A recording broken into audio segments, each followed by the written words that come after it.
Hello student, आज हम आपकी हिंदी की किताब से पाठ 9 पढ़ेंगे जिसका शीर्षक है अक्ल बड़ी या भैंस। तो आइए हम इस पाठ को पढ़ें और इसके प्रश्न अभ्यास को भी हम करेंगे। आफ़ती के शहर में एक पहलवान भी रहता था। एक दिन वह आफ़ती से बोला, तुम भले ही अक्ल में बड़े हो, लेकिन ताकत तो मुझ में ही अधिक है। अच्छा, पर यह तो बताओ तुम्हारे अंदर कितनी ताकत है। मैं 5 क्विंटल की चट्टान को सिर्फ एक हाथ से उठाकर आसमान में उछाल सकता हूँ।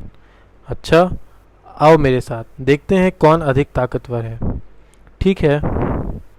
आफ़ती पहलवान को शहर की चार दीवारी के पास ले गया और बोला, जरा इस रुमाल को दीवार के पार फेंक कर दिखाओ।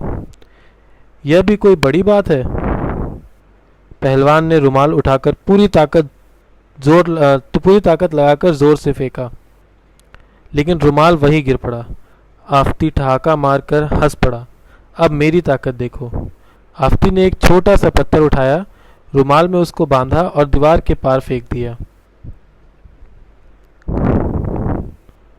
तो बच्चों, यहाँ पे इस कहानी के शीर्षक के अनुसार, जैसा कि शीर्षक है अक्ल बड़ी या भैंस, इसका मतलब है कि आप जो है कौन सा कार्य जो है अपनी बुद्धिमानी से करते हैं, या फिर आप अपनी ताकत को जो है बताते हैं कि ताकत जो शारीरिक बल है वो ज़्यादा है। तो जैसे कि यहाँ पे आफ़ती ने जो है रुमाल को फेंकना था और रुमाल बहुत ही हल्का था, इसलिए आफ़ती ने उस पर पत्थर बांध करके फेंका तो रुमाल भारी हो गया और वो आसानी से उसके पार चला गया। आइए हम आगे के पाठ को देखेंगे। कब आऊं? आफ़ती ने एक छोटी सी रंगाई की दुकान खोली और गांव वासियों के लिए कपड़ा रंगना शुरू कर दिया। सब लोग उसकी रंगाई की प्रशंसा करने लगे। धीरे धीरे उसकी दुकान चल निकली। आफ़ती की प्रशंसा सुनकर एक सेठ को बहुत ईर्ष्या महसूस होने लगी। आफ़ती को परेशान करने के लिए वह सेठ कपड़े का एक टुकड़ा लेकर आफ़ती की दुकान में जा पहुंचा। दरवाजे के अंदर घुसते ही सेठ बुलंद आवाज में बोला, आफ़ती, ज़रा वह कपड़ा तो अच्छी तरह से रंग दो। मैं देखना चाहता हूँ तुम्हारा हुनर कैसा है। तुम्हारी काफ़ी तारीफ सुनी थी, इसलिए आया हूँ। आफ़ती ने सेठ जी से पूछा, सेठ जी, इस कपड़े को आप किस रंग से रंगवाना चाहते हैं? सेठ ने कहा, रंग के बारे में मेरी कोई ख़ास पसंद तो है नहीं, पर मुझे हरा, पीला, सफ़ेद, लाल, नारंगी, नीला, आसमानी, काला और बैंगनी रंग कतई अच्छे नहीं लगते। समझे कि नहीं? आफ़ती ने जवाब दिया, समझ गया हूँ, अच्छी तरह समझ गया हूँ। मैं ज़रूर आपकी पसंद की रंगाई कर दूंगा। आफ़ती ने सेठ का मंसूबा भांपते हुए उसके हाथ से कपड़े का टुकड़ा ले लिया। सेठ ने खुश होकर कहा, अच्छा, तो इसे लेने मैं किस दिन आऊँ? आफ़ती ने कपड़े को अलमारी में बंद करके उसमें ताला लगा दिया और सेठ से बोला, आप इसे लेने सोमवार, मंगलवार, बुधवार, बृहस्पतिवार, शुक्रवार, शनिवार और रविवार को छोड़कर किसी भी दिन आ सकते हैं। सेठ समझ गया कि उसकी चाल उल्टी पड़ गई है, अतः भलाई धीरे से खिसक लेने में ही है। फिर वह सेठ ने दोबारा आफ़ती की दुकान में घुसने की हिम्मत नहीं की। बच्चों, आइए देखते हैं इसके प्रश्न अभ्यास को कहानी से। सेठ ने किस रंग में कपड़ा रंगने को कहा? उत्तर में आप लिख सकते हैं, सेठ ने आफ़ती को ऐसे रंग में कपड़ा रंगने को कहा जिसमें कोई रंग ना हो, क्योंकि वह कपड़ा रंगवाने नहीं, उसे परेशान करने आया था। आफ़ती ने कपड़ा अलमारी में बंद कर दिया, क्यों? आफ़ती को सेठ का इरादा समझ में आ गया, इसलिए उसने कपड़े को अलमारी में बंद करके रख दिया। सेठ कपड़ा लेने किस दिन आया होगा? तो इसके उत्तर में आप लिख सकते हैं, सेठ समझ गया कि आफ़ती को उसकी चाल पता लग गई है, इसलिए वह कपड़ा लेने नहीं आया होगा। कौन छुपा है कहाँ? नीचे के वाक्यों में कुछ हरी भरी सब्जियों के नाम छुपे हैं, ढूंढो तो ज़रा। अब भागो भी, बारिश होने वाली है। गोभी। मामू, लीला, मौसी कहाँ हैं? मूली। जैसे कि यहाँ पे आप देख सकते हैं, मामू के आखिरी में मुँह है और लीला के शुरुआत में ली है, तो इससे हम मूली शब्द बना सकते हैं। शीला के पास बैग नहीं है, तो बैग और नहीं अगर आप जोड़ेंगे तो बैंगन हो जाएगा। रानी बोली, हमसे मत बोलो। हमसे और मत का जब आप शब्द को जोड़ेंगे तो यहाँ पे सेम बनेगा। गोपाल, कबूतर उड़ा दो, इससे हम शब्द निकालते हैं पालक। सही जोड़े मिलाओ। तो यहाँ पे बहुत सारे शब्द दिए हुए हैं, इसका मैंने जोड़ा बना करके यहाँ पे मिला दिया है।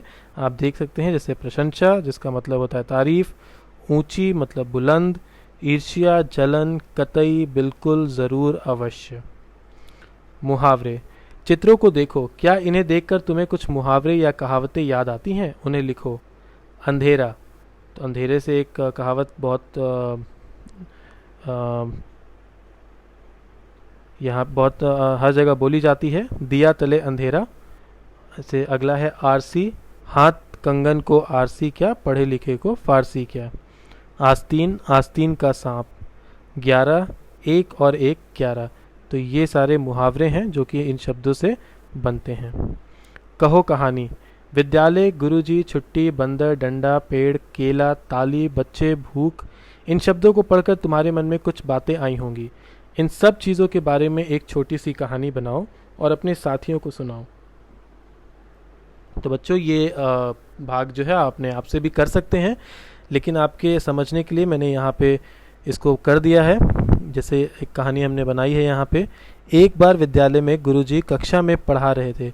उसी समय छुट्टी की घंटी बज गई। सभी बच्चे अपना बस्ता समेटने लगे। अचानक खिड़की के पास स्थित पेड़ से एक बंदर कक्षा में आ गया। बच्चे उसे देखकर चिल्लाने लगे। गुरुजी के पास एक डंडा रखा था, वह उसी डंडे से बंदर को भगाने लगे, परंतु बंदर नहीं भागा। एक बच्चे के पास केला रखा था, उसने तुरंत अपना केला बंदर के पास फेंक दिया। बंदर भूखा था, इसलिए केला उठाकर भाग गया। सभी बच्चे ताली बजाते घर चले गए। तो बच्चों, यहाँ पे जो शब्द बताए गए थे इस प्रश्न में, विद्यालय, गुरुजी, छुट्टी, बंदर आदि, वो सारे शब्दों को मैंने यहाँ पे उसके नीचे रेखा खींच दी है, तो आप इसको इस तरीके से कहानी में लिख सकते हैं। अगला प्रश्न अभ्यास है, उछालो। एक रुमाल या कोई छोटा सा कपड़ा उछाल कर देखो, किसका रुमाल सबसे ऊंचा उछलता है? इसके उत्तर में आप लिख सकते हैं, रुमाल हल्का होता है इसलिए ज़्यादा ऊंचा नहीं उछाल सकते हैं। रुमाल के साथ बिना कुछ बांधे इसे और ऊंचा कैसे उछाला जा सकता है? बिना कुछ बांधे केवल छोटी सी तह बनाकर उछाला जा सकता है। जब आप उसकी छोटी सी तह बनाएंगे तो वो थोड़ा सा भारी हो जाएगा, जिससे वो और ऊंचा उछल सकता है। समझ, समझदारी। रंगाई शब्द रंग से बना, इसी तरह और शब्द बनाओ। तो यहाँ पे जो शब्द दिए गए हैं उनसे आपको शब्द बनाने हैं, जैसे रंग से रंगाई, साफ, सफाई, चढ़, चढ़ाई, बुन, बुनाई। क्या समझे? जिन शब्दों के नीचे रेखा खींची है उनका मतलब बताओ। मुझे बैंगनी रंग कतई अच्छा नहीं लगता। तो कतई का आप अर्थ लिख सकते हैं बिल्कुल। अवती ने सेठ का मंसूबा भांप लिया। मंसूबा का अर्थ है इरादा। मैं तुम्हारा हुनर देखना चाहता हूँ। हुनर का अर्थ है निपुणता या फिर खूबी। सेठ बुलंद आवाज में बोला। आवाज, स्वर, बोली। सेठ को ईर्ष्या होने लगी। ईर्ष्या, जलन, चिढ़न। रंग के बारे में मेरी कोई खास पसंद तो नहीं है। खास, विशेष। कैसा लगा आफती? आफती के बारे में कुछ वाक्य लिखो। तुम उसके कपड़ों, शक्ल सूरत, पालतू पशु, बुद्धि आदि के बारे में बता सकती हो। तो आपने जैसे कि चित्र में देखा था कहानी की शुरुआत में, तो उसके अनुसार आप यहाँ पे लिख सकते हैं। मैंने यहाँ पे लिखा हुआ है, आफती लंबा चोगा पहनता था, चेहरे पर दाढ़ी, मूछे और सिर पर टोपी थी। उसने गधा पाल रखा था। वह बड़ा बुद्धिमान था। वह बुद्धि को ताकत से बड़ा मानता था। जोड़े ढूंढो। दिन, दीन, मेला, मैला। ऊपर दिए गए शब्दों में जोड़ों में केवल एक मात्रा बदली गई है। जैसे दिन में बड़ी है और दिन में छोटी ई है और दीन में बड़ी ई है। किसी भी मात्रा को बदलने से अर्थ भी बदल जाता है। ऐसे और जोड़े बनाओ, देखें कौन सबसे ज़्यादा जोड़े ढूंढ पाता है। जैसे सुत, सूत, पीला, पिला, जाति, जाति, हरी, हरी, कुल, कूल, पीत, पित, मिल, मील, मगर, मगरमच्छ। कुछ कलाकारी। कब आऊं वाले किस्से को चित्रकथा के रूप में लिखो। तो बच्चों, ये आप अपने आप से करेंगे। क्या है फालतू? कभी कभी हम अपनी बात करते हुए ऐसे शब्द भी बोल देते हैं जिनकी कोई ज़रूरत नहीं होती। इसी तरह इन वाक्यों में कुछ शब्द फालतू हैं, उन्हें ढूंढकर अलग करो। बाजार से हरा धनिया पत्ती भी ले आना। तो धनिया पत्ती में अगर आप धनिया बोल देंगे तो भी वो जितनी ज़रूरत है उसका हमें हो जाएगा। तो यहाँ पे आप धनिया पत्ती की जगह पत्ती जो है वो फालतू शब्द है, उसको आप हटा सकते हैं। एक पीला पका पपीता काट लो। तो पका पपीता आप बोलेंगे तो वो इससे हम समझ सकते हैं कि वो पीले रंग का ही होगा, तो पीला लिखने की हमें ज़रूरत नहीं है। अरे रस में इतनी सारी ठंडी बर्फ़ क्यों डाल दी। बर्फ़ है तो वो ठंडी ही होगी, इसलिए ठंडी लिखने की ज़रूरत नहीं है, यहाँ पे आप इसको हटा सकते हैं। ज़ेबा बगीचे से 2 ताज़े नींबू तोड़ लाओ। बेकार की फालतू बात मत करो। यहाँ पे फालतू जो है वो एक फालतू शब्द है, यहाँ से आप निकाल के इसे हटा सकते हैं। तो बच्चों ये यहाँ पे आपके पाठ 9 के सारे प्रश्न अभ्यास समाप्त होते हैं। इन सारे प्रश्न अभ्यास को आप अपनी कॉपी में लिखेंगे और उन्हें याद करेंगे। धन्यवाद।